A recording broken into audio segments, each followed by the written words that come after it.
अस्सलाम वालेकुम दोस्तों। आज की इस वीडियो में हम फंक्शन ऑफ लीवर और साथ ही साथ यूरिया साइकिल के टॉपिक को हम बाकायदा यहाँ क्या करने जाएंगे, डिस्कस करने जाएंगे।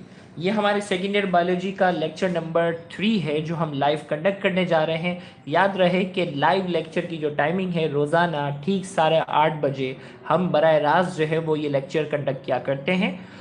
जैसा कि हम जानते हैं कि लाइव वीडियो की नोटिफिकेशन स्टूडेंट तक पहुंचते हुए तकरीबन 2 से 3 मिनट लगते हैं। तो एज़ यूजुअल हम आपको बताते चलें कि एप्टीट्यूड की तैयारी के हवाले से या फर्स्ट ईयर सेकेंड ईयर की तैयारी के हवाले से हमारा एक व्हाट्सएप ग्रुप है। जिस व्हाट्सएप ग्रुप को ज्वाइन करने के लिए आपने इस नंबर पर अपना नाम, अपनी क्लास का नाम और अपने शहर का नाम हमें क्या करना होता है, सेंड करना होता है। याद रहे मेल और फीमेल का व्हाट्सएप ग्रुप जो है वो सेपरेट होता है।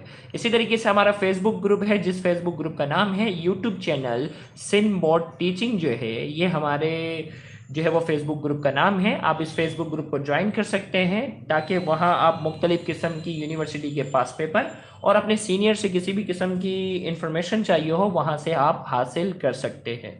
याद रहे आज के इस लेक्चर के एंड में हम करीब करीब कुछ एमसीक्यू रेड स्पॉट के भी बाकायदा हम क्या करेंगे, डिस्कस करेंगे।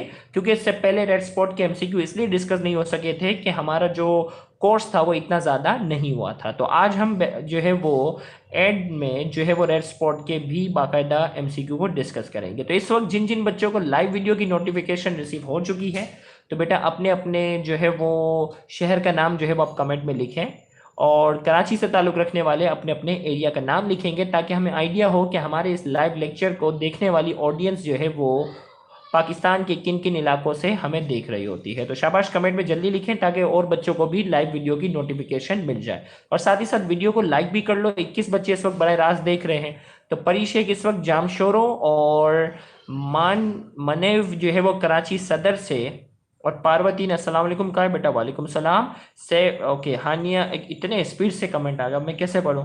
उमेमा जो है वो कराची से, और ईशा जो है वो कराची नियर इकरा यूनिवर्सिटी। नुमान खान, देखो इतनी स्पीड से कमेंट आना शुरू हो गए।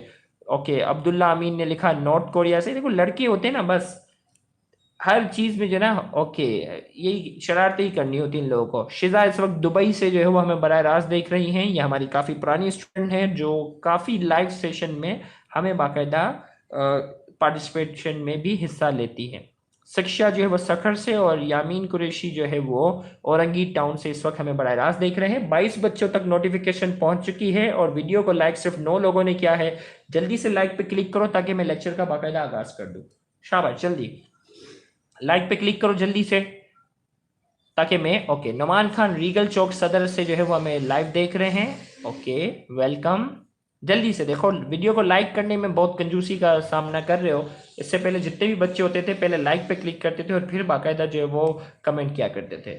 मुस्तफ़ा अमीन इस वक्त खारदर से, और मुस्तफ़ा के 2 सिस्टर भी बाकायदा मेरी स्टूडेंट रह चुकी हैं। चले बेटा अब मैं बाकायदा आगाज करता हूँ। तो अगर आपको याद हो लास्ट लेक्चर जो हमारा था, उसमें लास्ट लेक्चर में हमने जो है वो thermo regulation in hot environment पर जाकर एक लॉन्ग सवाल जो बोर्ड में आने वाला सवाल है वो हमने मुकम्मल किया था। इसीलिए किसी शॉर्ट सवाल जो आता है बोर्ड में वो है role of brain in thermoregulation. Brain का, दिमाग का जो क्या किरदार है थर्मो रेगुलेशन में, बॉडी टेम्परेचर को मेंटेन रखने में। जिसमें हमने कहा brain play an important role in maintenance of body temperature. The part of brain which is responsible to maintain the body temperature is called hypothalamus, so it is also called thermostat of the body. दिमाग जो है ना हमारे body के temperature को maintain रखने में बड़ा अहम किरदार अदा करता है। ब्रेन का जो टॉपिक है डिटेल, पूरे डिटेल में हम ब्रेन को चैप्टर 3 सेकेंड ईयर बायोलॉजी में हम डिस्कस करेंगे, लेकिन यहाँ इसको जो है वो बहुत पार्शली डिस्कस किया गया है। तो दिमाग जो है वो बॉडी टेम्परेचर को मेंटेन करने में बड़ा अहम किरदार अदा करता है। और दिमाग का वो हिस्सा, देखो पूरा दिमाग तो टेम्परेचर मेंटेन करने में काम नहीं आ रहा ना, दिमाग का वो हिस्सा जो मखसूस तौर पर बॉडी टेम्परेचर को मेंटेन रखता है, उस दिमाग के हिस्से को, उस दिमाग के हिस्से का नाम है हाइपोथैलेमस। ब्रेन के उस पार्ट का नाम क्या है, हाइपोथैलेमस। और याद रखिएगा वो डिवाइस, इलेक्ट्रॉनिक्स जब हम फिजिक्स में पढ़ते हैं तो वो डिवाइस जो टेम्परेचर को मेंटेन रखने में काम आते हैं ना, उसे हम फिजिक्स में कहते हैं थर्मोस्टेट। क्या कहते हैं, thermostat are well known device which is use to maintain the temperature. Thermostat जो होते हैं वो फिजिक्स में वो उन डिवाइसेस को कहा जाता है जो टेम्परेचर को मेंटेन करने में बड़ा अहम किरदार अदा करते हैं। तो इंसान की बॉडी के अंदर दिमाग का वो हिस्सा जो बॉडी के टेम्परेचर को मेंटेन रखता है वो हिस्सा हाइपोथैलेमस है। लिहाजा इस हाइपोथैलेमस को थर्मोस्टेट ऑफ द बॉडी भी कहा जाता है, ये एमसीक्यू में भी पूछा जाता है। फिर इसके बाद जो है वो फीवर की हम बात करते हैं, बुखार। याद रहे फीवर का दूसरा नाम है हाइपरथर्मिया, या फीवर को पायरेक्सिया भी कहते हैं। फीवर का दूसरा नाम क्या है? हाइपरथर्मिया, या फीवर को क्या कहते हैं? पायरेक्सिया भी हम कहते हैं। याद रखिएगा मेडिकल की टर्म्स है। तो हमने कहा the temperature above the set point 98.6 degree Fahrenheit is called fever. Normal body temperature, normal human body temperature जो है वो 98.6 डिग्री फ़ारेनहाइट है। अगर बॉडी का टेम्परेचर जो है वो 98.6 डिग्री फ़ारेनहाइट से क्या हो जाए? ज़्यादा हो जाए। देखो सेट पॉइंट ना, अल्लाह ताला ने हाइपोथैलेमस को बिल्कुल सेट करके रखा हुआ है कि इंसानों का जो बॉडी टेम्परेचर है वो 98.6 डिग्री फ़ारेनहाइट रहेगा। अगर बॉडी का टेम्परेचर इस 98.6 डिग्री फ़ारेनहाइट से क्या हो जाए? ज़्यादा हो जाए, इस सेट पॉइंट से क्या हो जाए? ज़्यादा हो जाए, तो उस कंडीशन को हम क्या कहते हैं? फीवर कहते हैं। और it is also known as hyperthermia और पायरेक्सिया, इसे हाइपरथर्मिया और पायरेक्सिया भी कहते हैं। याद रहे फीवर जो है कोई बीमारी नहीं है, पहली बात क्लियर हो जाए। As a being a doctor थोड़ा सा बता रहा हूँ, फीवर कोई बीमारी नहीं है, फीवर एक अलामत है। Fever is a symptom. Fever क्या है? सिम्टम है, कोई डिजीज नहीं है। जब भी हमारे जिस्म में कोई केमिकल रिएक्शन होता है, कोई इन्फेक्शन हो जाता है, तो पायरोजिन नाम का केमिकल रिलीज होता है। पायरोजिन जो है, पायरोजिन नाम का जो केमिकल होता है, ये क्या होता है? रिलीज होता है। और ये पायरोजिन जो होता है, गौर से सुनिएगा, पायरोजिन जो है, नहीं इन्फ्लेमेशन पता है क्या? इन्फ्लेमेशन की तो तुमने डेफिनेशन ही अलग कर दी। फीवर में पूरी बॉडी जो होती है, फीवर में पूरी बॉडी का टेम्परेचर हाई होता है। इन्फ्लेमेशन जो फर्स्ट ईयर में तुम लोगों ने पढ़ी थी ना, वो क्या थी? किसी भी मखसूस जगह का टेम्परेचर हाई हो जाना, उसमें पेन होना, उसमें स्वेलिंग हो जाना और उसका फंक्शन प्रॉपर्ली ना करना, वो कहलाता है inflammation. It is not inflammation. तो फीवर की अगर हम बात करते हैं कि जब भी जिस्म के अंदर कोई केमिकल रिएक्शन होता है ना, तो पायरोजिन नाम का क्या होता है? केमिकल रिलीज होता है। और वो पायरोजिन क्या होता है? हाइपोथैलेमस पे चले जाता है, ब्रेन के हाइपोथैलेमस पे चले जाता है, और वो अपने सेट पॉइंट को क्या कर देता है? चेंज कर देता है, हाई कर देता है, जिसकी वजह से बॉडी का टेम्परेचर क्या हो जाता है? बॉडी का टेम्परेचर क्या हो जाता है? हाई हो जाता है, ताकि वो जरासीम जो है वो तेजी से, जरासीम जो है वो तेजी से डिवाइड ना हो सके। क्योंकि अगर जरासीम तेजी से डिवाइड होंगे तो हमारे जिस्म को क्या होगा? नुकसान पहुंचेगा। अब आते हैं हम अपने मेन सवाल पर, जो कि आज का टॉपिक है, और वो है लीवर। आज का जो मेन टॉपिक है वो लीवर है। तो सबसे पहले लीवर, जिसे उर्दू में जिगर भी कहते हैं, या जिसे और उर्दू में शायद कलेजी भी कुछ लोग शायद कहते होंगे। तो लीवर के सबसे पहले इंट्रोडक्शन की बात करते हैं। Liver is the largest gland of the body. हमारे जिस्म में जो सबसे बड़ा ग्लैंड है, सबसे लार्जेस्ट ग्लैंड है, वो अल्लाह ताला ने बनाया है liver. It is reddish brown in colour. इसका जो कलर होता है वो कैसा होता है? Reddish brown. It is divided into two lobes. ये दो हिस्सों में तकसीम हुआ होता है, राइट और left. It is place below the diaphragm, more on the right side. हमारे पेट है ना, पेट, पेट के सीधी तरफ जो होता है वो लीवर होता है, और उल्टी तरफ जो होता है वो स्टमक या स्प्लीन होती है। लेफ्ट साइड पर जो है वो स्प्लीन होती है, जिसे तिल्ली कहते हैं, या स्टमक वाला पार्ट है। जबकि राइट साइड पर जो होता है वो क्या होता है? लीवर होता है। तो जब भी आपके पेट के सीधी तरफ अगर दर्द हो रहा हो, तो पॉसिबिलिटी होती है कि लीवर से रिलेटेड कोई इशू हो सकता है। तो हमने कहा it is place below the diaphragm, diaphragm के नीचे होता है, more on the right side, right side पर। The sac like structure called gall bladder is present which store the secretion of liver. Liver जो भी सिक्रीट करता है, liver जो भी सिक्रीट करता है, अल्लाह ताला ने लीवर जो भी सिक्रीट करता है उसे कहते हैं बाइल। लीवर की सिक्रीशन को क्या नाम देते हैं? बाइल का नाम देते हैं, या बाइल जूस कहते हैं। और इसकी सिक्रीशन जो होती है वो एक थैलीनुमा स्ट्रक्चर होता है जो अल्लाह ताला ने हमें दिया हुआ है। और वो थैलीनुमा जो स्ट्रक्चर है उसे कहते हैं गॉल ब्लैडर। क्या कहते हैं? गॉल ब्लैडर, जिसे आम उर्दू में कहते हैं पित्ता। कभी कभी करे ना मरीज के पित्ते का ऑपरेशन हुआ तो समझ जाना गॉल ब्लैडर। जिगर का है तो लीवर, तिल्ली का है तो स्प्लीन। तो ये गॉल ब्लैडर जो है ये आम उर्दू में कहलाता है पित्ता। कहते हैं ना पित्ते में पथरी हो गई, पित्ते में पत्थर है, तो ये गॉल ब्लैडर होता है। तो लीवर जो भी सिक्रीट करता है उसे हम कहते हैं बाइल। और ये एक थैलीनुमा स्ट्रक्चर के अंदर जाकर क्या होता है? स्टोर होता है, और उसे हम क्या कहते हैं? Gall bladder. तो ये आपके पास था इंट्रोडक्शन तो इंट्रोडक्शन आपके ऊपर डिपेंड करता है। पेपर में अगर शॉर्ट में आता है तो इंट्रोडक्शन लिखने की जरूरत नहीं है। लॉन्ग में सवाल बनकर आता है तो आप थोड़ा बहुत क्या कर सकते हैं, इंट्रोडक्शन शामिल करते हैं। तो आइए होम्योस्टेटिक फंक्शंस ऑफ लीवर को हम डिस्कस करने जा रहे हैं। Homeostatic function of liver one by one हम पढ़ने जाएंगे। Following are the homeostatic function of liver, जिसमें सबसे पहले है मेंटेनेंस ऑफ ग्लूकोज। लीवर जो होता है वो ग्लूकोज की मेंटेनेंस में बड़ा अहम किरदार अदा करता है। और वो क्या अदा करता है भाई, जब भी हम मीठी चीज खाते हैं ना, जब भी हम मीठी चीज खाते हैं, मिठाई हो, चॉकलेट हो, ये खाने के बाद ग्लूकोज का जो लेवल है, ग्लूकोज का जो लेवल होता है हमारे ब्लड में क्या होता है, काफी हाई होता है। और ग्लूकोज का लेवल हमारे ब्लड में जो है वो काफी हाई होता है, तो क्या होता है, when the level of glucose increase in the blood, liver converts glucose into glycogen, so the level of glucose decrease in blood. जब भी हमारे ब्लड में ग्लूकोज का लेवल क्या होता है, हाई होता है, लीवर जो होता है वो पेंक्रियाज से रिलीज होने वाले एक हार्मोन, इंसुलिन जिसे कहते हैं, लीवर जो है पेंक्रियाज से रिलीज होने वाले एक हार्मोन जो है जिसका नाम है इंसुलिन, उसकी मदद से उस ग्लूकोज को किस में कन्वर्ट कर देता है, ग्लाइकोजेन नाम के केमिकल में रिलीज कर देता है, कन्वर्ट करता है। Glycogen is a polysaccharide, glucose is a monosaccharide. तो ये क्या करता है, ग्लाइकोजेन में क्या कर देता है, कन्वर्ट करता है। सो the level of glucose decrease in blood, ताकि ग्लूकोज का लेवल जो है वो खून में क्या हो जाए, ताकि ग्लूकोज का लेवल जो है वो खून के अंदर क्या हो जाए, कम हो जाए। इसी तरीके से अगर इसका उलट कहा जाए, इसका इसी तरीके से अगर हम इसके उलट अगर कहते हैं, when the level of glucose decrease in the blood, जब ग्लूकोज का लेवल जो है वो खून में कम हो जाता है, liver converts glycogen into glucose, so level of glucose increase in the blood. Liver क्या कर देता है, ग्लाइकोजेन को जो है वो किस में कन्वर्ट कर देता है, ग्लूकोज में कन्वर्ट कर देता है। लिहाजा ग्लाइकोजेन को जो है वो किस में कन्वर्ट कर देता है, ग्लूकोज में, ताकि ग्लूकोज का लेवल जो है वो ब्लड में क्या हो जाए, बढ़ जाए अगर कमी होती है ना।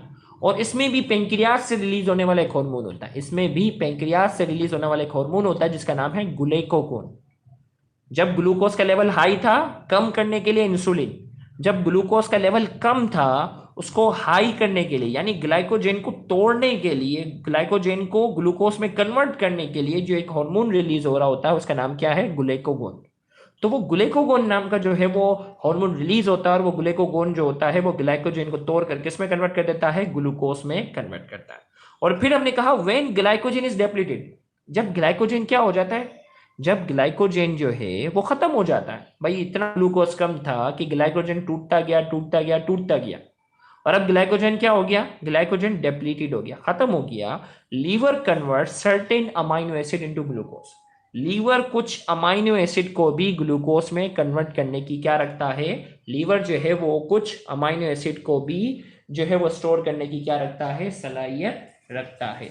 तो वो क्या कर देता है कि कुछ अमाइनो एसिड को ग्लूकोज में क्या कर देता है, कन्वर्ट कर देता है। तो ये पहला फंक्शन था ग्लूकोज का। दूसरा, storage of vitamin.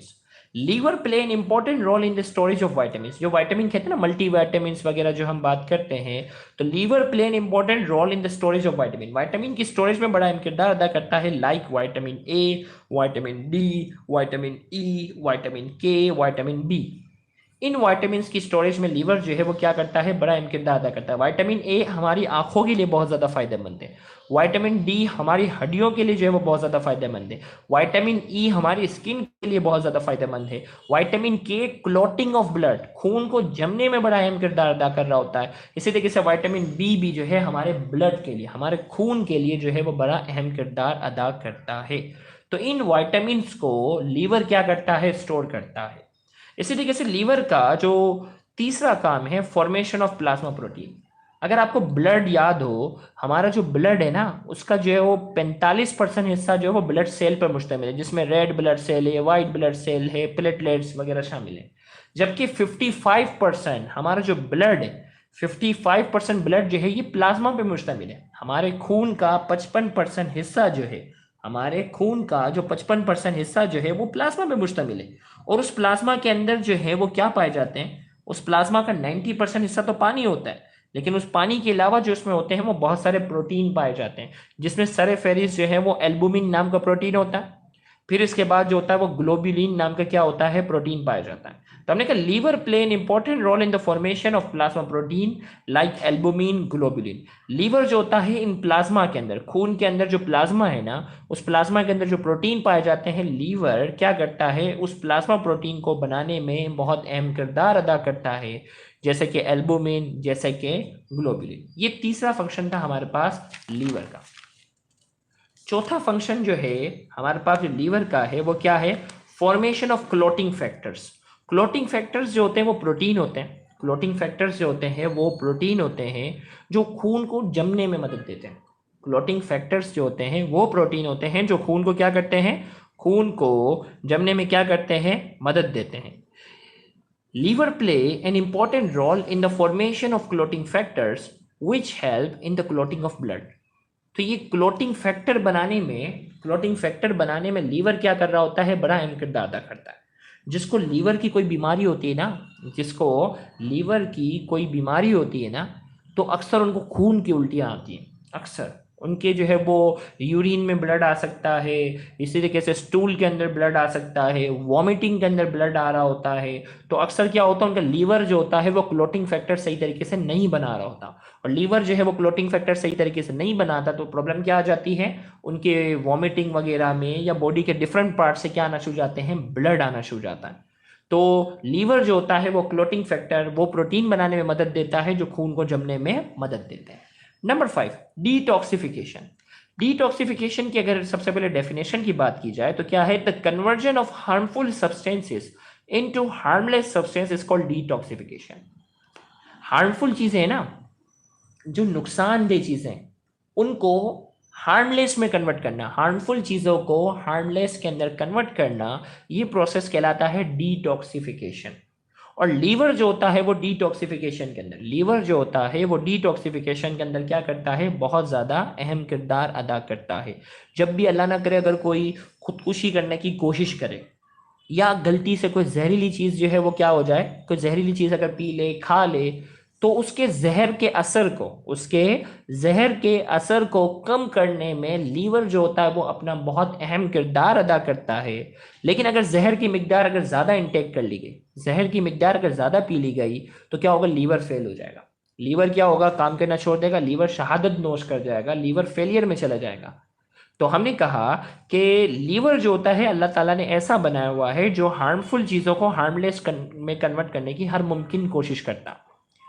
Liver play an important role as detoxification centre. Liver जो होता है वो डिटॉक्सिफिकेशन सेंटर क्या करता है, लीवर जो है वो डिटॉक्सिफिकेशन का क्या करता है, बहुत अहम किरदार अदा करता है। मतलब जहरीली चीजें जो है ना, जहरीली चीजें जो होती हैं उसको क्या करता है, हार्मलेस में क्या करता है, कन्वर्ट करता है। एग्जाम्पल की हमने यहाँ बात की, एग्जाम्पल में it converts hydrogen peroxide into water and oxygen. मिसाल के तौर पर हमारे जिसम में जो मुख्तलिफ केमिकल रिएक्शन होते हैं, हमारे जिसम में जो मुख्तलिफ केमिकल रिएक्शन होते हैं ना, उसमें क्या बनता है, हाइड्रोजन पेरोक्साइड। और ये हाइड्रोजन पेरोक्साइड जो है ना, ये हाइड्रोजन पेरोक्साइड जो है वो क्या है, बहुत ज़्यादा जहरीला है हमारे जिसम के लिए। तो लीवर क्या करता है, इस हाइड्रोजन पेरोक्साइड को वाटर और ऑक्सीजन में क्या कर देता है, कन्वर्ट करता है। It converts hydrogen peroxide into water and oxygen. ये हाइड्रोजन पेरोक्साइड को किस में कन्वर्ट कर देता है, ये हाइड्रोजन पेरोक्साइड को वाटर और ऑक्सीजन के अंदर जाकर क्या करता है, कन्वर्ट करता है। ना पानी हमारे जिस्म के लिए नुकसानदेह है, ना ऑक्सीजन हमारे जिस्म के लिए नुकसानदेह। इसी तरीके से छठा फंक्शन जो लीवर का है वो क्या है, थर्मोरेगुलेशन है। Liver plays an important role in thermoregulation due to its efficient blood supply. Liver जो होता है वो थर्मोरेगुलेशन में क्या करता है, बहुत अहम किरदार अदा करता है। और इस अहम किरदार की जो सबसे बड़ी वजह, इस अहम किरदार की जो सबसे बड़ी वजह है वो क्या है, इसकी इफिशिएंट ब्लड सप्लाई है। आप में से किसी ने अगर लीवर को देखा होगा ना, कलेजी, बकराईद में जब कुर्बानी होती है ना, बकराईद में जब कुर्बानी होती है तो उसमें आपने गाय बकरों की जो कलेजी देखी होगी, पूरी खून खून वाली होती है, पूरा रेड रेड होता है, इतनी ज़्यादा ब्लड सप्लाई होती है इसकी। तो हमने कहा इसकी इफिशिएंट ब्लड सप्लाई की वजह से ये क्या करता है, थर्मो रेगुलेशन में बहुत अहम किरदार अदा करता है। क्योंकि लास्ट टाइम हमने बात की थी ना, थर्मो रेगुलेशन जो कोल्ड इन्वायरमेंट होता है तो उसमें ब्लड सप्लाई स्किन की कम हो जाती है, वेजो कंस्ट्रिक्शन होती है। इसी तरीके से हाई टेम्परेचर की अगर हम बात करते हैं उसमें ब्लड सप्लाई क्या हो जाती है, बढ़ जाती है। तो लीवर जो होता है वो अपनी इफिशिएंट ब्लड सप्लाई की वजह से थर्मोरेगुलेशन में भी क्या करता है, अहम किरदार अदा करता है। इसी तरीके से formation of lipoprotein, liver play an important role, liver play an important role in the formation of lipoprotein which play role in the transfer of lipid in the blood. Liver जो होता है ना, लाइपोप्रोटीन क्या है, conjugated molecule है, जो कि first year biology में पढ़ते हैं। लाइपोप्रोटीन क्या है, कॉन्जुगेटेड मॉलिक्यूल है, जो कि लिपिड और प्रोटीन के मिलने की वजह से बनता है, जो कि लिपिड और प्रोटीन के कंबाइन होने की वजह से क्या होता है, ये बनता है। और इस लाइपोप्रोटीन का जो अहम किरदार है ना, वो क्या है, लिपिड को, लाइपोप्रोटीन का जो अहम किरदार है वो क्या है, लिपिड को एक जगह से दूसरी जगह, लाइपोप्रोटीन का जो काम है वो क्या है, लिपिड को, चिकनाहट वाली चीजों को एक जगह से दूसरी जगह क्या करना है, ट्रांसफर करना है ब्लड में। तो हमने कहा which play an important role in the transfer of lipid in the blood, ये चिकनाहट वाली चीजों को खून में एक जगह से दूसरी जगह ट्रांसफर करने में क्या करता है, अहम किरदार अदा करता है। Number 8, synthesis of cholesterol, liver play an important role in the formation of cholesterol and remove excess of it. हमारे जिस्म में जो कोलेस्ट्रॉल होता है ना, हमारे जो जो कोलेस्ट्रॉल जो होता है, इसकी अगर हम बात करते हैं, ये कोलेस्ट्रॉल जो है ये विटामिन डी बनाने में बड़ा अहम किरदार अदा करता है। कोलेस्ट्रॉल जो है ये विटामिन D3 बनाने में बड़ा अहम किरदार अदा करता है जब सनलाइट जो होती है हमारी स्किन पर अप्लाई होती है। तो ये जो कोलेस्ट्रॉल जो है हमारे जिस्म के लिए फायदेमंद भी है, लेकिन अगर कोलेस्ट्रॉल जरूरत से ज्यादा हो जाए, अगर ये कोलेस्ट्रॉल क्या हो जाए, जरूरत से ज्यादा हो जाए, तो हमारे हार्ट के लिए क्या होता है, नुकसानदेह भी होता है। तो अल्लाह ताला ने देखो कितना जबरदस्त निजाम बनाया है, वो क्या बनाया है, liver play an important role in the formation of cholesterol, cholesterol बनाने में अहम किरदार अदा करता है, and remove excess of it. अगर ये जरूरत से ज्यादा हो जाए, अगर जरूरत से ज्यादा अगर ये लीवर हो जाता है, कोलेस्ट्रॉल हो जाता है, तो उसको रिमूव करने में भी लीवर जो होता है वो बहुत अहम किरदार अदा करता है। इसी तरीके से नंबर 9 फंक्शन से पहले मैं चाहूंगा कि फंक्शन नंबर 10 समझा दो, क्योंकि नंबर फंक्शन 9 जो है ना ये पूरा एक अलग से सवाल है ना, यूरिया साइकिल वाला। तो मैं पहले फंक्शन 10 जो है वो आपको समझा देता हूँ, फिर यूरिया साइकिल पे हम फोकस करते हैं। तो ये फंक्शन नंबर 10 है ना, ये पहले समझ लेते हैं, फिर 9 पे चले जाते हैं। प्रोडक्शन ऑफ बाइल, लीवर जो होता है वो बाइल की प्रोडक्शन में क्या करता है, बहुत अहम किरदार अदा करता है। The secretion of liver, the secretion of liver is called bile.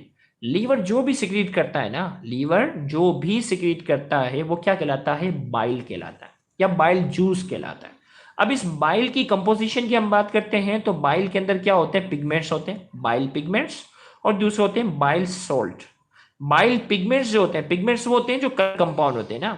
Bile means, देखो डेफिनेशन लिखी है ना, the secretion of liver is called bile. Noman Khan, secretion of liver is called bile. Liver जो भी सिक्रीट करता, लीवर जो भी सिक्रीट करता है उसे क्या कहते हैं, बाइल। और बाइल का जो कलर होता है वो कैसा होता है, बाइल का जो कलर होता है वो येलोइश होता है। और येलोइश की वजह क्या है, बाइल पिगमेंट्स की वजह से। ये बाइल पिगमेंट्स है ना, बिलीरुबिन और बिलीवर्डिन, बिलीरुबिन और बिलीवर्डिन जो है ये क्या है, बाइल पिगमेंट्स है। बिलीरुबिन येलो कलर का है और बिलीवर्डिन जो होता है वो ग्रीन कलर का होता है। और ये बिलीवर्डिन भी बाद में जाकर किस में कन्वर्ट हो जाता है, बिलीरुबिन में। आप में से किसी को जॉन्डिस हुआ है, जॉन्डिस? अगर इस वक्त जो लाइव सुनने वाले जो स्टूडेंट हैं, आप में से अगर किसी को जॉन्डिस हुआ हो या कभी सुना हो, जॉन्डिस जिसे कहते हैं, अच्छी सी गारी उर्दू में कहते हैं यरकान, या जैसे आम उर्दू में कुछ लोग पीलिया भी कहते हैं, पीलिया कहते हैं, या अच्छी उर्दू के अंदर उसे कहते हैं यरकान, और मेडिकल की जबान में हम कहते हैं जॉन्डिस। कभी सुना है जॉन्डिस में आंखें पीली पीली हो जाती है, हाथ पीले पीले हो जाते हैं, कभी नोट किया हो, जबान का जो हिस्सा होता है येलो येलो, पेशेंट जो होगा ना, मरीज जो होगा वो पूरा पीला पीला होगा, शायद आप में से किसी ने देखा हो। तो आज ही क्या करना, जॉन्डिस लिखना। देखो अभी लेक्चर खत्म हो ना, तो गूगल पर जाकर क्या करना, जॉन्डिस लिखना। एक मिनट, स्पेलिंग सॉरी, जॉन्डिस लिखना और गूगल इमेज में जाना, तो जॉन्डिस वाले पेशेंट की तस्वीर बनी हुई आ जाएगी। याद रखना, सुनी हुई चीजें इंसान भूल जाता है, देखी हुई चीजें इंसान हमेशा याद रखता है। जॉन्डिस, आज के इस लेक्चर के बाद तुम गूगल पे जाकर क्या करोगे, गूगल में जाकर क्या करोगे, सर्च में लिखोगे ना जॉन्डिस, तो एक पेशेंट बना हुआ आ जाएगा, वो पूरा पीला पीला होगा, आंखें उसकी जो होंगी, आंखों का जो सफेद वाला हिस्सा होगा वो पीला पीला होगा, स्किन उसकी पीले पीली हो रही होगी, वो जॉन्डिस होता है। जॉन्डिस के अंदर बिलीरुबिन का लेवल क्या हो जाता है, ज्यादा हो जाता है। जॉन्डिस के अंदर क्या है, बिलीरुबिन का लेवल जो होता है वो हाई हो जाता है खून के अंदर, क्योंकि ये क्या है, वेस्ट प्रोडक्ट है। क्या है, वेस्ट प्रोडक्ट है। हमारे जिस्म को इसकी ज़रूरत नहीं है, लेकिन अगर ये किसी वजह से क्या हो जाए, किसी वजह से अगर प्रॉब्लम हो जाए तो बिलीरुबिन का लेवल क्या हो जाता है, हाई हो जाता है। बाइल पिगमेंट्स बिलीरुबिन और बिलीवर्डिन के साथ साथ बाइल सोल्ट होता है बाइल जूस के अंदर। और बाइल सोल्ट कौन कौन से हैं, ये एप्टीट्यूड में पूछा भी जाता है। सोडियम ग्लाइकोकोलेट और दूसरा है सोडियम टोरोकोलेट। सोडियम ग्लाइकोकोलेट और सोडियम टोरोकोलेट, ये दोनों क्या हैं, बाइल सोल्ट है। आप देखो नोट करके इनसे पहले, bile pigments are excretive product. Excretive product का मतलब है कि जिनकी हमारे जिस्म को ज़रूरत नहीं है, लिहाजा इनको जिस्म से बाहर खारिज हो जाना चाहिए। While bile salts are use in the emulsification of fat. जबकि बाइल सोल्ट है ना, सोडियम ग्लाइकोकोलेट और सोडियम टोरोकोलेट, ये चिकनाहट वाली चीज़ों को हजम करने में मदद देते हैं। चिकनाहट वाली चीज़ों को हजम करने में क्या करते हैं, ये बाइल सोल्ट जो होते हैं वो मददगार होते हैं। अगर ये बाइल सोल्ट नहीं होंगे तो चिकनाहट वाली जो चीज़ें होंगी, पराठे, ये जो चीज़ें होती है ना, ये फ्राई वाली चीज़ें जो होती हैं वो हम अच्छी तरीके से हजम नहीं कर सकते। ये बाइल सोल्ट की मेहरबानी होती है जिसकी मदद से हम क्या कर सकते हैं, इनको हजम कर सकते हैं। साथ ही साथ बाइल पिगमेंट बाइल सोल्ट के अलावा म्यूकस होता है, चिकनाहट वाले म्यूकस कहते हैं, जो सलाइवा टाइप की जो चीज़ होती है ना उसे कहते हैं। कोलेस्ट्रॉल होता है और सोडियम बाइकार्बोनेट नाम का भी क्या होता है, केमिकल होता है। This is the function number 10 of the liver. ये 10वां फंक्शन था लीवर का। अब हम आ जाते हैं फंक्शन नंबर 9 की तरफ। फंक्शन नंबर 9 की अगर मैं बात करता हूँ लीवर के, तो उसमें हमारे पास है number 9, deamination and formation of urea. Liver जो होता है वो डीअमाइनेशन का काम करता है और यूरिया बनाने में बड़ा अहम किरदार अदा करता है। Liver play an important role in the deamination of amino acids and synthesize urea which is a waste product and is remove from the body. भाई हम गोश्त वाली चीज़ें खाते हैं ना, गोश्त खाते हैं, अंडा खाते हैं, दाल खाते हैं, इसमें प्रोटीन होता है। और प्रोटीन जब भी टूटता है, प्रोटीन जब भी टूटता है क्या बनेगा, अमाइनो एसिड बनेगा। और लीवर क्या करता है, डी अमाइनेशन करवाता है। ये अमाइनो एसिड का जनरल फॉर्मूला, ये अमाइनो एसिड का क्या है, जनरल फॉर्मूला है। और ये क्या कर रहा होता है, ये क्या करता है, ओके देखो बाइल का जो कलर होता है, गौर से सुनिएगा, बाइल का जो कलर होता है वो येलोइश होता है। क्या होता है, येलोइश होता है। और जब इस बाइल को, गौर से सुनिएगा, अब ये कलर पूछा ना, बाइल का कलर येलो होता है, लेकिन जब ये ऑक्सीजन के साथ रिएक्ट करता है तो इसका कलर ग्रीनिश हो जाता है। कलर क्या हो जाता है, ग्रीनिश हो जाता है। आपको ये एक्सपेरिमेंट करना हो ना, जब ये बात मैंने किताब में सुनी थी तो मैं क्या करता था, बकराईद में गाय बकरों का जो पित्ता था ना, आपने देखा होगा कसाई जो होता है उसको अलग से दूर फेंक देता है, क्योंकि ये इतना कड़वा होता है सोडियम बाइकार्बोनेट की वजह से कि अगर ये गोश्त में शामिल हो जाए ना, हमारा पूरा गोश्त कड़वा हो जाता है। तो इसीलिए गोल ब्लैडर को वो अक्सर अलग से काट कर क्या कर देता है, दूर फेंक देता है, क्योंकि इसमें इतना सारा बाइल क्या होता है, स्टोर होता है। तो आपको क्या करना होगा, वो बाइल होगा ना, उसको गुब्बारे की तरह अपने पाँव से फोड़ना होगा। बकराईद में आप जो है वो ये पित्ता जो होता है कलेजी से क्या करता है, वो अलग करता है। तो उसको क्या करना होगा, आप इसको क्या करेंगे, पित्ते को क्या करोगे, अलग से क्या करोगे आप, जो फेंकेगा ना तो उसको गुब्बारे से क्या, गुब्बारे की तरह उसको क्या करोगे, पाँव से फोड़ोगे। तो उससे क्या निकलेगा, येलोइश कलर की क्या होगी, सिक्रीशन निकलेगी। और वो आपको सेकंडों में आपकी आंखों के सामने, सेकंडों में आपकी आंखों के सामने जो है वो क्या हो जाएगा, वो ग्रीनिश होता हुआ नजर आएगा। तो इसीलिए आपसे जो है वो बाइल का कलर पूछा जाए तो येलोइश ग्रीन, या आप येलोइश पे ज्यादा फोकस करोगे, येलोइश ग्रीन हो तो इज द बेस्ट आंसर। अगर सिर्फ येलो का ऑप्शन है और ग्रीन का ऑप्शन है तो आप येलो को जो है वो क्या करेंगे, फोकस करेंगे। तो इसी तरीके से यहां अगर हम बात करते हैं कि ये जो अमाइनो एसिड है, ये जनरल फॉर्मूला है। अमाइनो एसिड में एक अमाइनो ग्रुप होता है और दूसरा होता है कार्बोक्सिलिक एसिड ग्रुप। एक अमाइनो ग्रुप होता है और दूसरा क्या होता है, कार्बोक्सिलिक एसिड ग्रुप होता है। लीवर क्या करता है, इस अमाइनो एसिड से, लीवर क्या करता है, इस अमाइनो एसिड से अमाइनो ग्रुप क्या कर देता है, अलग कर देता है, अलग कर देता है। अब देखो ये अलग हो गया, इक्वेशन को बैलेंस करने के लिए यहाँ 2 लगाया। In the presence of oxygen, oxygen की मौजूदगी में ये काम हो रहा होता है। अब ये ऑक्सीजन ने क्या किया, ऑक्सीजन ने कार्बन के साथ क्या किया है, डबल बॉन्ड बना लिया। और ये अमाइनो ग्रुप जो है वो अमोनिया की शक्ल में क्या हो गया, रिलीज हो गया। अब ये अमोनिया जो है वो हमारे जिस्म के लिए बहुत ज्यादा खतरनाक है। अमोनिया इज हाईली टॉक्सिक, ये हमारे जिस्म के लिए बहुत ज्यादा नुकसानदेह। तो अल्लाह ताला ने डीअमाइनेशन के बाद हमारे लीवर के अंदर एक प्रोसेस रखा हुआ है, वो है यूरिया साइकिल। हमारे जिस्म के अंदर रखा हुआ वो क्या है, यूरिया साइकिल। और याद रहे पेपर में 2 नंबर में सिर्फ यूरिया साइकिल का चार्ट बनाने को 2 से 3 बार आया। अगर 10 ईयर आप उठाओगे ना तो उसमें बाकायदा आया हुआ है कि draw the chart of urea cycle. Paper में अगर आप 10 ईयर उठाओगे, एक मिनट कैमरा में थोड़ा फोकस करता हूँ, ओके। तो यहाँ अगर मैं बात करता हूँ पेपर में, गौर से सुनिएगा, आपके पास जो है वो draw the chart of urea cycle करके सवाल जो है वो 10 ईयर में आपके पास जो है वो तकरीबन 10 सालों में 3 से 4 बार लाजमी आया हुआ है। तो आपने पूरी यूरिया साइकिल डिटेल में लिख कर नहीं आनी, 2 नंबर का सवाल है, सिंपल ये चार्ट जो बना वो बनाना है। अब देखो होता क्या है, यूरिया साइकिल के 3 स्टेप है। यूरिया साइकिल को ऑर्निथीन साइकिल भी कहते हैं। अगर सवाल को घुमा दिया जाए तो परेशान नहीं होना, यूरिया साइकिल को ऑर्निथीन भी क्या कहते हैं, ऑर्निथीन साइकिल भी कहते हैं। अब देखो ये अमोनिया जो था ना हाईली टॉक्सिक था। अमोनिया क्या था, हाईली टॉक्सिक था ना। अमोनिया क्या होता है, लीवर में ऑर्निथीन नाम के एक केमिकल के साथ रिएक्ट कर जाता है। अमोनिया जो खून में रिलीज हुआ ना ये लीवर में चले जाता है। लीवर में ऑर्निथीन नाम के केमिकल के साथ क्या होता है, ये मिलता है in the presence of carbon dioxide. Carbon dioxide की मौजूदगी में साथ ही साथ क्या होता है, पानी रिलीज होता है। देखो चीजें जब मिलती है ना पानी रिलीज होता है, उसे कहते हैं कंडेंसेशन। क्या कहते हैं, कंडेंसेशन में मुख्तलिफ केमिकल आपस में जुड़ते हैं और पानी क्या होता है, रिमूव होता है। तो हमने कहा in the first step of the urea cycle ammonia combines with ornithine in the presence of carbon dioxide. Carbon dioxide की मौजूदगी में अमोनिया ऑर्निथीन के साथ कंबाइन होता है और ये कौन सा केमिकल बना देता है, सिट्रुलिन नाम का केमिकल बनाता है। अब ये सिट्रुलिन जो होता है एक और अमोनिया के साथ जुड़ जाता है। सिट्रुलिन एक और अमोनिया के साथ जुड़ता है और आपको मालूम है कंडेंसेशन हो रही है तभी पानी का मॉलिक्यूल क्या हो रहा है, रिमूव हो रहा है। तो सिट्रुलिन एक और अमोनिया के साथ जुड़ता है और क्या बनाता है, आर्जिनिन। आर्जिनिन का क्या होता है, ये एक केमिकल बना देता है।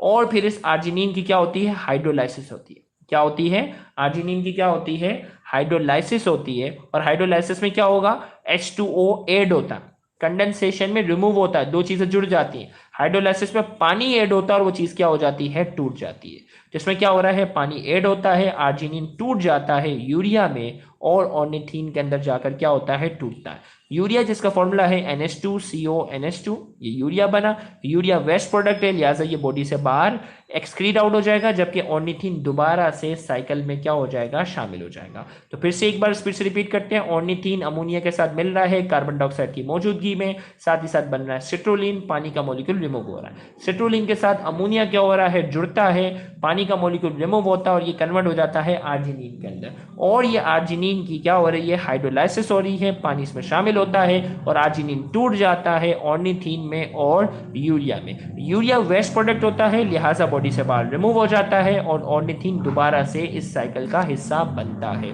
तो 2 नंबर में आपके पास draw the chart of urea cycle आता है।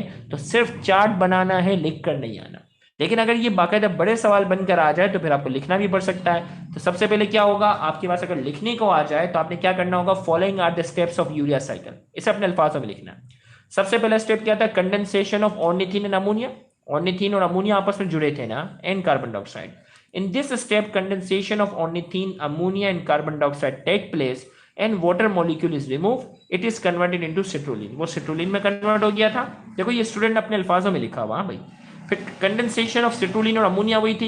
इन this step condensation of citrulline and ammonia take place and a molecule of water is remove, it is converted into arginine. फिर आर्जिनिन की क्या हुई थी, हाइड्रोलाइसिस हुई थी। In this step hydrolysis of arginine with the addition of water molecule take place and it is converted into urea and ornithine. इसकी hydrolysis होती है और वो टूट जाता है यूरिया में और ऑर्निथीन में। Urea is a waste product and it is remove from the body. Urea waste product है, लिहाजा इसे बॉडी से बाहर रिमूव कर दिया जाता है। And ornithine is introduce into the next cycle. Ornithine जो होता है वो दोबारा से साइक्लिक प्रोसेस का हिस्सा बन जाता है। तो यहां जाके हमारे पास फंक्शन ऑफ लीवर जो है वो मुकम्मल हुआ। अब गौर से सुनो, पेपर में 2 नंबर में भी आ चुका है लीवर का सवाल। अब मैंने आपको लीवर का इतना लॉन्ग सवाल करवा दिया, इतना लेंदी, तो आपने जितनी भी हेडिंगें करवाई ना सबके बारे में एक एक लाइन लिख कर आनी।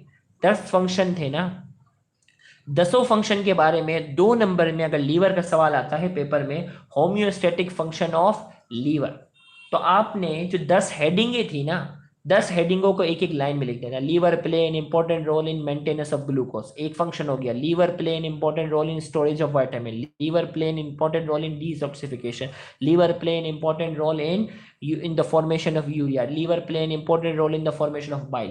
तमाम हेडिंगों को एक एक लाइन में लिख कर आना और एक ही पेज में जाकर समेट देना है। बेवकूफों की तरह ये पूरा लॉन्ग सवाल करने की जरूरत नहीं है। यह मैं आपको टेक्निक बता रहा हूं, सवाल जिस तरीके से पूछा जाए वो करना है।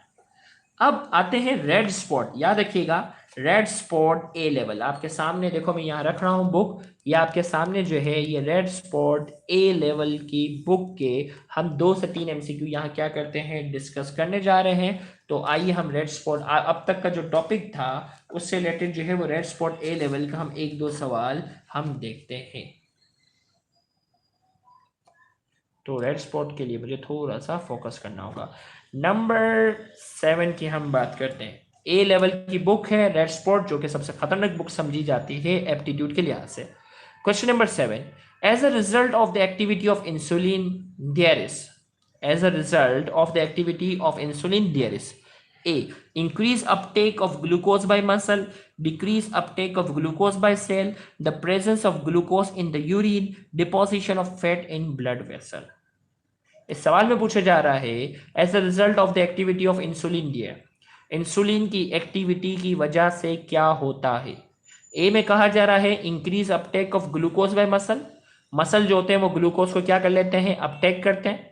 बी में कहा जा रहा है decrease uptake of glucose by cell, cell जो होते हैं वो ग्लूकोज को अपटेक नहीं करते। सी में कहा जा रहा है the presence of glucose in the urine, urine में ग्लूकोज आ जाता है। डी में कहा जा रहा है deposition of fat in blood vessel, चिकनाहट जो होती है वो ब्लड वेसल के अंदर क्या होती है, जमा होना शुरू जाती है। तो इस एमसीक्यू का देखते हैं करेक्ट आंसर कौन देते हैं। तो बहुत से बच्चों ने जिन्होंने ए कहा है वो उनका करेक्ट आंसर है, increase uptake of glucose by muscle. अगर आपको आज के लेक्चर को अगर गौर से सुना हो तो मैंने कहा था कि जब भी ग्लूकोज का लेवल क्या हो जाता है, हाई हो जाता है, तो इंसुलिन जो होता है वो ग्लूकोज के लेवल को कम करता है। कैसे कम करता है, वो ग्लूकोज को ग्लाइकोजेन में कन्वर्ट करता है, और ये ग्लाइकोजेन लीवर के अंदर भी स्टोर होता है, और ये ग्लाइकोजेन जो है वो मसल के अंदर भी क्या होता है, स्टोर होने की सलाहियत रखता है, ताकि ग्लूकोज का लेवल क्या हो जाए, कम हो जाए। तो रेड स्पॉट ए लेवल के इस एमसीक्यू का जो करेक्ट आंसर है वो क्या है, ए है। आइए रेड स्पॉट के एक और सवाल की तरफ हम जो है वो बढ़ते हैं। रेड स्पॉट के एक और सवाल की तरफ हम बढ़ते हैं जो मैंने यहां मार्क करके रखा हुआ है। चले भाई, which homeostatic function of the liver is control and monitored in the pancreas. Liver का कौन सा होम्योस्टैटिक फंक्शन है, आज पढ़ा था ना, जो कि पेंक्रियास कंट्रोल करता और मॉनिटर करता। ए में कहा जा रहा है deamination of amino acid, B में कहा जा रहा है रिलीज ऑफ ग्लूकोज, सी में कहा जा रहा है रिलीज ऑफ आयरन, डी में कहा जा रहा है रिमूवल ऑफ टॉक्सिन। इनमें से कौन सा होम्योस्टैटिक फंक्शन है लीवर का, इनमें से कौन सा होम्योस्टैटिक फंक्शन है लीवर का जो पेंक्रियास कंट्रोल भी करता है और पेंक्रियास से मॉनिटर भी करता है। तो फरहा नकवी ने इस वक्त इस एमसीक्यू का कहा है बी, उमेमा ने बी, इसरा ने बी, हानिया ने सी कहा है, वकार ने डी कहा है, तनवीर ने बी, शोएब मलिक ने बी, मारिया सुमनो ने भी जो है इस एमसीक्यू का आंसर जो दिया है वो बी दिया है। और बी वाले मुबारक हो, तुम लोगों का आंसर करेक्ट है, रिलीज ऑफ ग्लूकोज। याद है ना भाई, पेंक्रियास जो होता है वो इंसुलिन भी रिलीज करता है, पेंक्रियास जो है वो ग्लूकागोन भी रिलीज करता है। तो लेट आने वाले बच्चे लेक्चर को गौर से सुनिएगा, ये दोनों हार्मोन इंसुलिन और ग्लूकागोन दोनों कौन रिलीज करता है, पेंक्रियास रिलीज करता है। ग्लूकोज का लेवल हाई होता है तो कम करता है, कम होता है तो हाई करता है। कैसे करता है तो वो लेक्चर में स्टार्ट में मैंने आपको बता दिया था। चले भाई, आज के इस लेक्चर का आखिरी एमसीक्यू देखते हैं कौन बताता है। रेड स्पॉट ए लेवल का ये एमसीक्यू है। Homeostasis in a mammal is defined as the maintenance of a constant internal environment providing a degree of independence from the external environment, b constant internal environment resulting in the complete dependence on the external environment, c variable internal environment resulting from a variable external environment, D. Constant internal and external environment resulting from temperature fluctuation। देखते हैं इस MCQ का कौन correct answer देता है। इसमें homeostasis की definition पूछी गई है जो कि हमारे चैप्टर का नाम है। तो यामीन कुरैशी ने इस एमसीक्यू का 12 का ए कहा है, हानिया ने बी कहा है, शोजेब ने ए कहा है। देखते हैं। शिजा जो है वो ए लेवल की स्टूडेंट है, हमारे इंटर बोर्ड की नहीं है। ये दुबई से बराह रास्त जो हमें देख रही होती हैं, ये बेसिकली ए लेवल की ही स्टूडेंट है। तो उन्होंने ए कहा है, सना ने बी, डी फॉर डॉक्टर कहा है, अलीशा तनवीर ने बी का, यो अल्लाह सबके अलग। भाई देखो, एक बात तो तय हो गई कि होम्योस्टेसिस में इंटरनल एनवायरनमेंट को कांस्टेंट रखते हैं। अगर आपको लेक्चर की शुरुआत याद हो तो इसमें एमसीक्यू नंबर सी तो मैंने काट दिया, वेरिएबल इंटरनल एनवायरनमेंट तो होता नहीं है, हट गया। अब फैसला हमें करना है ए बी और डी में, ए बी और डी में हमें करना है। ये कह रहा है constant internal environment providing a degree of independence from the external environment. External environment पर डिपेंड नहीं होते। इस चैप्टर में अगर हम बात करते हैं ना होम्योस्टेसिस इन मेन को, अगर हम फोकस करते हैं, मेमल्स की बात करते हैं, मेमल्स की, मेमन नहीं, मेमन की हम बात नहीं कर रहे भाई, गौर से सुनो बच्चे, मेमन समझे, मेमल्स। मेमल्स जो थे, मुझे अगर आपको याद हो, टाइप्स ऑफ, गौर से सुनिएगा, सना आपने भी गलत दिया था, गौर से सुनो। मेमल्स किस कैटेगरी में आ रहे थे? होम्योथर्म्स थे या पोइक्यूलोथर्म्स थे? अगर आपको याद हो, जानदारों की मैंने पूरी क्लासिफिकेशन करवाई थी ना, जिसमें एक्टोथर्म, एंडोथर्म। तो एक्टोथर्म जो होते हैं वो एक्सटर्नल एनवायरनमेंट पर डिपेंडेंट होते हैं। मेमल्स जो होते हैं वो एक्सटर्नल एनवायरनमेंट पर डिपेंड नहीं होते। न्यू क्लासिफिकेशन की बात करते हैं, ये एक्सटर्नल एनवायरनमेंट पर डिपेंडेंट नहीं होते, एक्सटर्नल एनवायरनमेंट से हीट एनर्जी एब्जॉर्ब तो नहीं करते। तो यहाँ अगर 12 की अगर मैं बात करूँ, 12 का करेक्ट आंसर क्या होगा? ए इज द करेक्ट आंसर। ये कह रहा है इंटरनल एनवायरनमेंट कांस्टेंट रखते हैं, providing a degree of independence from the external environment. ये एक्सटर्नल एनवायरनमेंट पर डिपेंड नहीं करते। इसी तरीके से इसमें क्या है? Constant internal environment resulting in complete dependence on the external environment. भाई ये एक्सटर्नल एनवायरनमेंट पे तो डिपेंड नहीं होते। अगर आपको याद हो, होम्यो और इसको छोड़ो, नालाइको, न्यू क्लासिफिकेशन की बात करो। ये तो होम्यो और ये पोइकिलोथर्म्स तो ओल्ड क्लासिफिकेशन है। न्यू क्लासिफिकेशन तुम लोगों को रिवाइज होनी चाहिए कि ये जो है वो एंडोथर्म में आते हैं। तो एंडोथर्म जो होते हैं वो एक्सटर्नल एनवायरनमेंट पर डिपेंड नहीं करते। अगर ये इनवर्टिब्रेट्स या ये होते तो फिर ऑप्शन फिर अलग होता। इसी तरीके से यहाँ इसमें कह रहा है तो ओके, तो ये इसमें डिपेंडेंस कह रहा है, कंप्लीट डिपेंडेंस, तो ये तो हो नहीं सकता, बी अलग हो गया। अब डी की बात करते हैं, constant internal and external environment. भाई एक्सटर्नल एनवायरनमेंट का ठेका हमने थोड़ी लिया हुआ है, एक्सटर्नल एनवायरनमेंट को मेंटेन रखना हमारी जिम्मेदारी थोड़ी है, हमारे इख्तियार में है भी नहीं। तो डी खुद ब खुद हट गया। तो इसका 12 का जो एमसीक्यू का जो करेक्ट आंसर है वो क्या है? ए है, constant internal environment providing a degree of independence from the external environment. ये एक्सटर्नल एनवायरनमेंट पर डिपेंडेंट नहीं है। तो अब देखो कितना फायदा हो रहा है इंटर लेवल पर। अभी तुम लोग इंटर में हो और इंटर लेवल पर रेड स्पॉट जैसे बुक, जो कि ए लेवल की खतरनाक बुक समझी जाती है, रोज इसके दो तीन लेक्चर के अंदर अगर आप सीखते जाओगे तो सोचो फाइनल एप्टीट्यूड लेवल पर तुम्हारा लेवल कितना अच्छा होगा। फाइनल एप्टीट्यूड लेवल पर एक थ्योरी को अच्छा सा पढ़ते हो, फिर उसके रेड स्पॉट जैसे कॉन्सेप्चुअल एमसीक्यू को अगर हम डिस्कस करते हैं, उस लेवल तक पहुंचोगे तो इंशाल्लाह मुझे उम्मीद है कि इस साल जिन बच्चों ने, बहुत से ऐसे बच्चे हैं जिन्होंने इस बार एमसीक्यू में बहुत ज़बरदस्त स्कोर जो है वो किया हुआ है, 170 175, सारे हमारे व्यूअर्स हैं, इनके मैसेज तक आए। लेकिन मुझे उम्मीद है कि आप लोगों का जो स्कोर होगा वो अगले साल अगर दिल लगाकर पढ़ोगे तो बहुत ज़बरदस्त। देखो शाहजेब का इस वक्त 150 स्कोर इस साल आया है ना, इंशाल्लाह जो अगले साल, जो पूरा साल जो रोज लाइव लेक्चर लेते रहेंगे ना, क्योंकि लाइव लेक्चर की जो शुरुआत है वो तो मैंने तकरीबन 2-2.5 महीने पहले ही की थी, रमज़ान से की थी। रमज़ान से पहले तो मुझे लाइव का कुछ आइडिया भी नहीं था। तो जो पूरा साल इंशाल्लाह डेली बेसिस पर रेगुलर अगर लाइव लेते रहेंगे और रोज़ इसको रिवाइज भी करेंगे तो मुझे उम्मीद है कि वो फाइनल पेपर में बहुत अच्छा परफॉर्म करेंगे। तो आज का लाइव सेशन कैसा रहा? अगर आप में से कोई फीडबैक देना चाहता हो तो जल्दी से मुझे बताएं, और कमेंट में आप आज का लाइव सेशन कैसा रहा कमेंट में अपना फीडबैक दें। और याद रहे आप सबकी जिम्मेदारी है कि इस लेक्चर को ज़्यादा से ज़्यादा अपने दोस्तों में क्या करें? शेयर करें। इस लेक्चर को ज़्यादा से ज़्यादा अपने दोस्तों में क्या करें? शेयर करें, और हमारे इस सदका जारिया में हमारा हिस्सा बने। फातिमा रशीद कह रही है कि फर्स्ट ईयर बायोलॉजी के सब लेक्चर पोस्ट करते हैं, और फातिमा ने कहा और मैंने कर भी दिया।